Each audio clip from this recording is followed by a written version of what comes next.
best things I learned from Clay Christensen was this: advice is useless if it doesn't come with an if-then statement. If the person who's giving you advice doesn't say, if you're in this situation, then you should do this, but if you're in that situation, then you should do that, then what the person's really telling you is, in all situations, you should just do this one thing I told you, which is patently, obviously useless, but can sound very smart if it's dressed up the right way. Yesterday, I told you that I disappeared for 7 weeks because I wanted to step back and think about my business. Where am I trying to go and how do I get there? And I came back when I realized that the answer was, I don't need to think. I need to get through 100 failures as fast as possible. Go listen to yesterday's podcast episode if you want to hear all about that. Now, here's why I know that this is the right answer.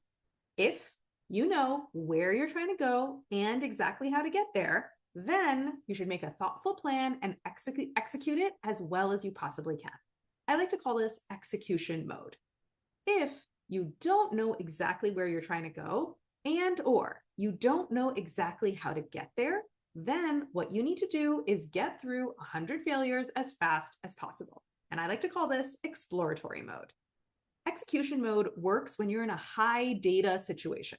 For example, if you want to go to law school, a great law school, a top law school, that is a tough goal, but it's also a very clear goal. And the path to getting there is also pretty clear and pretty well known, which means you should use execution mode.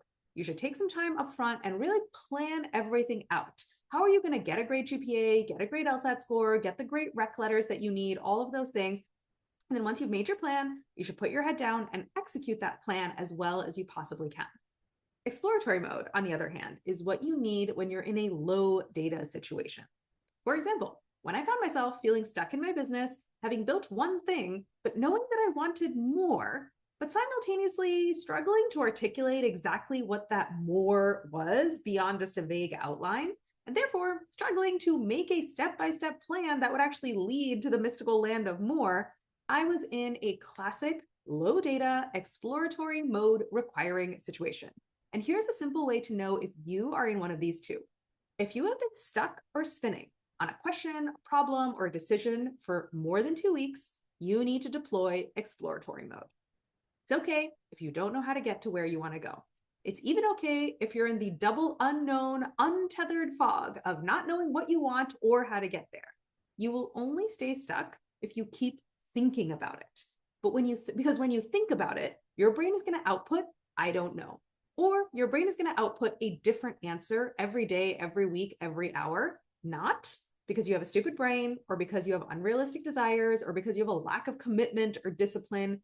This happens because your brain does not have enough data to output a good answer. And when I say get through 100 failures as fast as possible, what I'm really saying is create 100 data points as fast as possible.